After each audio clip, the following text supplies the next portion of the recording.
Ça apporte aux entraîneurs une vision pratique des bonnes pratiques. Euh, Certains entraîneurs qui apprennent un petit peu sur le tard.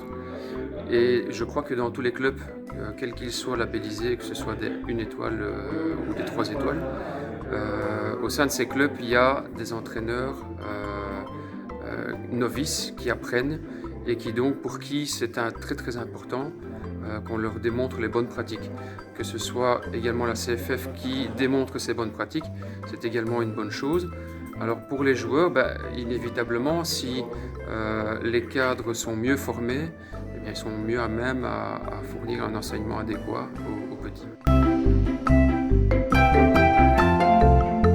C'est un petit peu bateau de dire que l'arbitrage est indispensable au football et que sans les arbitres, il n'y aurait pas de football. C'est une vérité. Bon, il faut continuer à l'affirmer.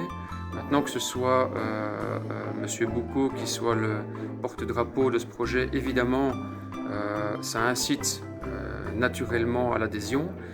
Donc, moi personnellement, je pense que c'est effectivement un projet derrière lequel je vais m'impliquer parce que au sein de mon club, Braine-l'Alleud, il y a effectivement l'un ou l'autre jeunes novices, mais qui sont désireux d'apprendre le métier.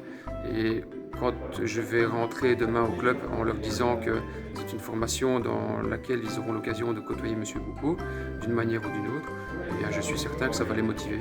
Donc nous, ça nous motive et ça motivera les jeunes également. Pour moi, c'est une évidence même. Quand j'ai commencé à entraîner, j'ai toujours considéré le gardien de but comme un joueur. Pourquoi ? Déjà parce que le football, on sait tous que c'est 11 contre 11 et pas 10 contre 10. De manière très pratique, le gardien de but permet de trouver des zones de jeu libres et de créer du danger, d'attirer un adversaire. Le gardien de but, par son jeu court ou par son jeu long, quand il est plus grand, permet de créer du danger vite vers l'avant. Enfin, on pourrait comme ça citer de multiples fonctions au jeu au pied du gardien de but qui sont finalement, on n'a qu'à le voir aujourd'hui à la télé, déjà le départ de chaque construction de jeu et parfois même le départ d'occasion de but. Donc, dès les tout petits, il faut que tous les gardiens de but jouent au pied et une séance de spécifique gardien, c'est aussi en les faisant jouer au pied avec leurs petits copains.